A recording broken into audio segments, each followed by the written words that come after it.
जो नहीं हमारे पास वो ख्वाब है, पर जो है हमारे पास वह लाजवाब है। हेलो दोस्तों, गुड मॉर्निंग। स्वागत है आप सभी का आपके हमारे हम सभी के परिवार डीजी ज्ञान क्लासेस में। तो दोस्तों, आज की हमारी करंट अफेयर की क्लास बिल्कुल समय पर आपके सामने हाजिर है, ठीक सुबह के 6 बजे। सभी लोग जल्दी से क्लास के लिंक को ज़्यादा से ज़्यादा लोगों को पहुंचाकर हमारे क्लास में लाइव जुड़िए, क्योंकि हमारी क्लास बहुत ज़्यादा खास होने वाली, क्योंकि आज के करंट अफेयर्स बहुत ज़्यादा महत्वपूर्ण है। आज कुछ ऐसे महत्वपूर्ण क्वेश्चन आपको देखने को मिलेंगे जो आपके आने वाली परीक्षाओं में बहुत ज़्यादा बार देखने को मिलेगा। तो चलिए फिर, अगर आप लोग लिंक को शेयर कर दिए हैं तो क्लास को आगे बढ़ाते हैं और आज के पहले सवालों की ओर बढ़ते हैं।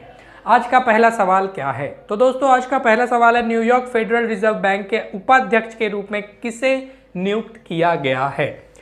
ध्यान दीजिएगा, न्यूयॉर्क फेडरल रिजर्व बैंक के उपाध्यक्ष के बारे में आपको बताना है। ऑप्शन है नौरीन हसन, गीता गोपीनाथन, अंशुल कांत या फिर अशोक लवासा।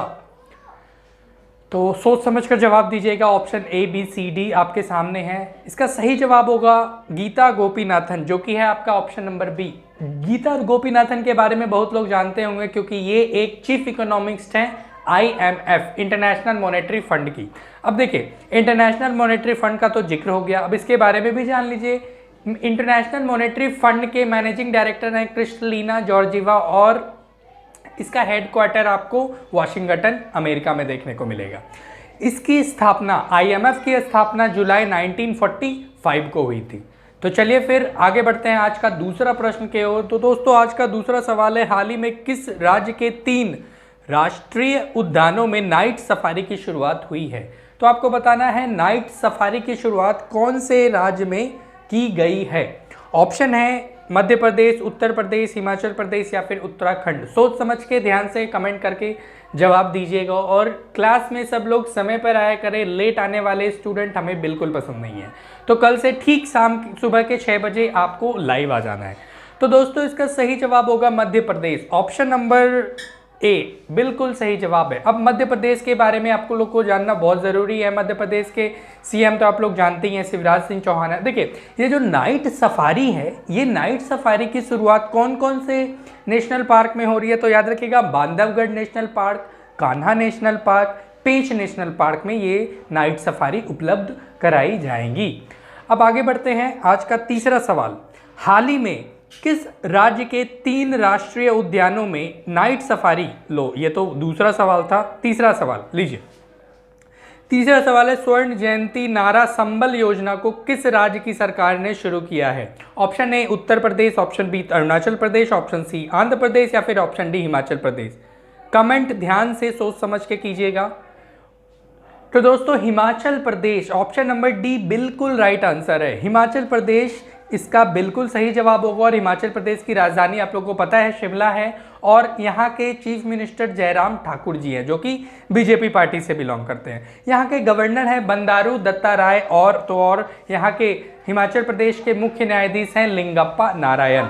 लोकसभा की 4 सीटें हैं, राज्यसभा की 3 सीटें हैं, और तो और राजकीय पशु हिम तेंदुआ है और राजकीय वृक्ष देवदार है।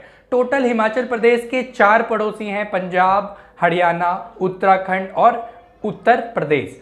अब हिमाचल प्रदेश का कभी कभी पासेस के बारे में भी पूछ लेता है, जैसे कि आपका रोहतांग पास, बारालाचा पास, शिपकीला पास। ये तीनों पास बहुत ज़्यादा महत्वपूर्ण है आपके हिमाचल प्रदेश के। अब आगे बढ़ते हैं आज के चौथे प्रश्न की ओर। चौथा प्रश्न कह रहा है, भारतीय रेलवे की पहली महिला रेलवे ड्राइवर कौन बनी है? पहली महिला रेलवे ड्राइवर भारतीय रेलवे की कौन बनी है? हमको पता है ये करंट अफेयर का सवाल नहीं है, लेकिन करंट से रिलेटेड है, इस वजह से इस सवाल को लिया गया है। ऑप्शन है सुरेखा यादव, सिमरन सिंह, पूजा देवी, आयशा राणा। हमको लगता है सब लोग इसका जानते होंगे आंसर, क्योंकि ये करंट अफेयर का क्वेश्चन नहीं है, स्टैटिक जीके का क्वेश्चन है। लेकिन फिर भी अभी रिसेंट में वुमेन्स डे पर सुरेखा यादव जी को वापस से ट्रेन चलाने का मौका मिला है, जिस वजह से आपको याद होगा 1988 में पहली महिला रेल ड्राइवर सुरेखा यादव जी बनी थी, और 2021 यानी कि कल वुमेन्स डे पर मुंबई से लखनऊ एक स्पेशल ट्रेन चलाने के लिए इनको आमंत्रित किया गया था। किसको? सुरेखा यादव को। याद रखिएगा नाम, सुरेखा यादव। अब थोड़ा इंडियन रेलवेज के बारे में जान लीजिए। दोस्तों, इंडियन रेलवेज का स्थापना 16 अप्रैल 1853 को हुआ था, जिसका हेडक्वार्टर नई दिल्ली में है। अब रेल मिनिस्टर कौन है? रेल मिनिस्टर पीयूष गोयल जी हैं, और रेलवे अध्यक्ष कौन है? तो याद रखिएगा सुनीता शर्मा रेलवे अध्यक्ष है। पहले अध्यक्ष आपके वीके यादव थे, इसको भी मेंशन कर लीजिएगा। और पहले रेल मिनिस्टर कौन थे? तो दोस्तों पहले रेल मिनिस्टर जॉन मथाई जी थे। अब धीरे धीरे आगे बढ़ते हैं आज के 5वें सवाल की ओर। आज का 5वां सवाल आपके सामने स्क्रीन पर टैंटड़ा। तो दोस्तों आज का 5वां सवाल है, आईपीएल 2021 की टाइटल प्रयोजक कंपनी कौन सी बनी है? टाइटल प्रयोजक कंपनी 2021 आईपीएल की, वीवो, ड्रीम 11, ओप्पो या फिर Samsung? Option A, B, C, D. ध्यान से सोच समझ कर जवाब दीजिएगा। तो भैया वीवो का तो नाम सुने होंगे, ये एक चाइनीज मोबाइल कंपनी है। तो चाइनीज मोबाइल कंपनी वीवो को 2021 का आईपीएल का टाइटल, ध्यान दीजिएगा, टाइटल प्रयोजक कंपनी बनाया गया है, याद रखिएगा।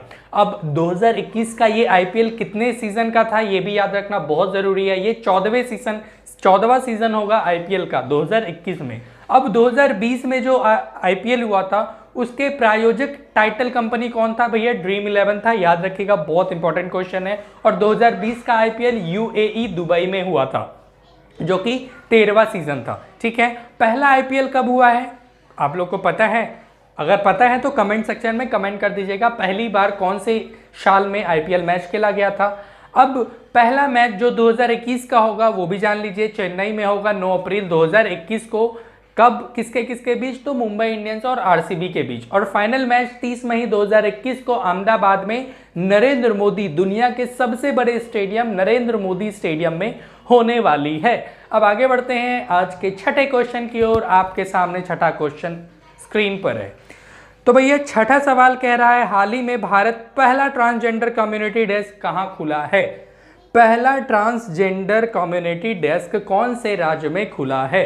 तेलंगाना, हरियाणा, महाराष्ट्र या फिर इनमें से कोई नहीं? क्वेश्चन बहुत बढ़िया है और 100% कोई भी एग्जाम में देखने के चांसेस बहुत ज़्यादा हैं इस सवाल के।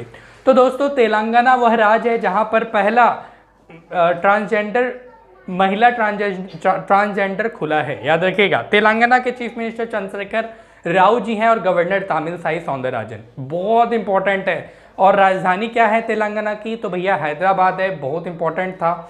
और तो और लोकसभा की 17 और राज्यसभा की 7 सीटें हैं, बहुत ज़्यादा इंपॉर्टेंट। फोक डांसेस यहाँ के कुचिपुड़ी हो गया, धीमसा हो गया, बुड़कथा हो गया, गुसाड़ी हो गया, सारे इंपॉर्टेंट फोक डांसेस हैं। और एक नेशनल पार्क तेलंगाना का बहुत बार एग्जाम में देखने को मिला है जिसका नाम है महावीर हरिना वन स्थली नेशनल पार्क। ये एग्जाम में बहुत बार देखने को मिला है, आपके स्क्रीन पर भी दिख रहा होगा। अब जल्दी से एक बार स्क्रीनशॉट ले लीजिए। ले लिया? आगे बढ़ते हैं आज का 7वां प्रश्न की ओर। तो दोस्तों आज का 7वां प्रश्न है, हाल ही में किस देश ने विदेशी नागरिकों का टीकाकरण करने का निर्णय लिया है? तो वह कौन सा देश है जो विदेशी नागरिक का टीकाकरण करने वाला है? जापान, चाइना, बांग्लादेश या फिर इनमें से कोई नहीं? तो भैया चाइना तो बिल्कुल होगा नहीं, क्योंकि चाइना तो कोरोना वायरस फैलाया ही, टीका कैसे करेगा। तो दोस्तों याद रखिएगा बांग्लादेश ने ही यह डिसीजन लिया है कि वह विदेशी नागरिक को भी टीकाकरण में शामिल करेगा। ऑप्शन नंबर सी बिल्कुल राइट आंसर है। आगे बढ़ते हैं आज के 8वें सवाल की ओर। मजा आ रहा है कि नहीं कमेंट करके जरूर बताइएगा। अगर मजा आ रहा है तो वीडियो को लाइक कर दीजिए और भैया ज्यादा से ज्यादा लोगों में शेयर कर दीजिए, जितना शेयर कर सकते हैं शेयर करके अपने सभी लोगों को लाइव में जोड़े। आज का 8वां प्रश्न है, हाल ही में भारत का पहला वन चिकित्सा केंद्र कहां खुला है? वन चिकित्सा केंद्र आपको बताना है। ऑप्शन है बिहार, उत्तराखंड, हिमाचल प्रदेश या फिर इनमें से कोई नहीं? ए, B, C, D.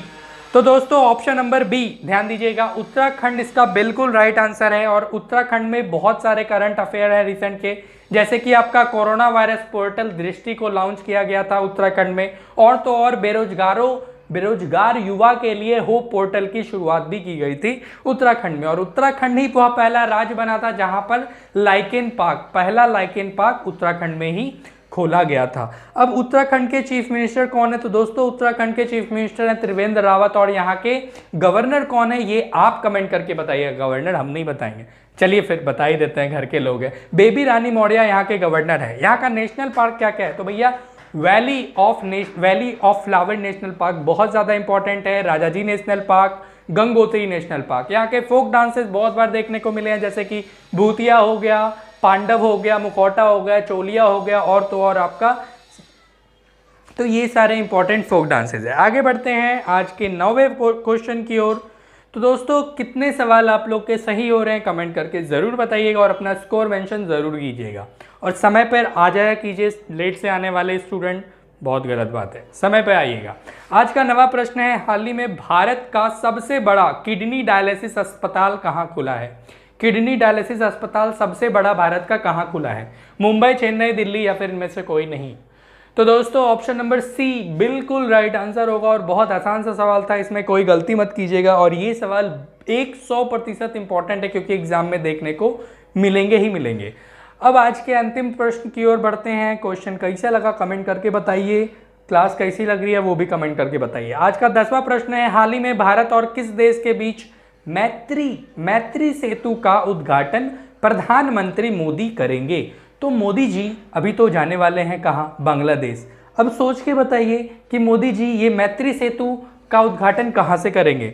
Nepal, Bangladesh, Sri Lanka, इनमें से कोई नहीं। तो हम तो आपको ट्रिक बता ही दिए, आंसर भी पता हो गया होगा। चलिए ठीक है, बांग्लादेश। याद रखिएगा मैत्री सेतु भारत और बांग्लादेश के बीच एक द्विपक्षीय मैत्रीपूर्ण संबंधों के लिए बनाया गया। टोटल इसका लागत था 300 करोड़ का। और दोस्तों इसकी कुल लंबाई, ये मैत्री सेतु की लंबाई है 1.9 किलोमीटर। अब थोड़ा बांग्लादेश का बात हुआ है, थोड़ा जान लेते हैं ना यार, बगलगीर है, इतना अच्छा काम हो रहा है तो उसके बारे में जानना लाजमी है। देखो बगल का चाइना और पाकिस्तान के बारे में पढ़ो चाहे ना पढ़ो, लेकिन बांग्लादेश के बारे में पढ़ो क्योंकि ये थोड़ा सीधा साधा राज्य है, इसको ज़्यादा मतलब नहीं होता है और दूसरे कंट्री से। तो दोस्तों बांग्लादेश को आज़ादी मिली थी 26 मार्च 1971 को और आज़ादी समारोह मनाने के लिए ही मोदी जी को बुलाया गया है, आमंत्रित किया गया है। और वहाँ के प्राइम मिनिस्टर कौन है? तो भैया शेख हसीना वहाँ के प्राइम मिनिस्टर हैं और प्रेसिडेंट हैं आपके अब्दुल हामिद जी। तो ये थी हमारी आज की 10 मार्च की करंट अफेयर की क्लास कैसी लगी कमेंट करके बताइएगा। अगर क्लास अच्छी लगी होगी तो वीडियो को ज़्यादा से ज़्यादा लोगों में शेयर कीजिएगा। प्रॉमिस कीजिए अगर आप शेयर नहीं किए हैं तो गड़बड़ बात है। वीडियो को ज़्यादा से ज़्यादा लोगों में शेयर करें, चैनल पर नए हैं तो चैनल को सब्सक्राइब करें और वीडियो अगर अच्छी लगी है तो दिल से एक लाइक ज़रूर कीजिएगा। मिलते हैं अगली क्लास ठीक रात के 8 बजे, तब तक के लिए धन्यवाद।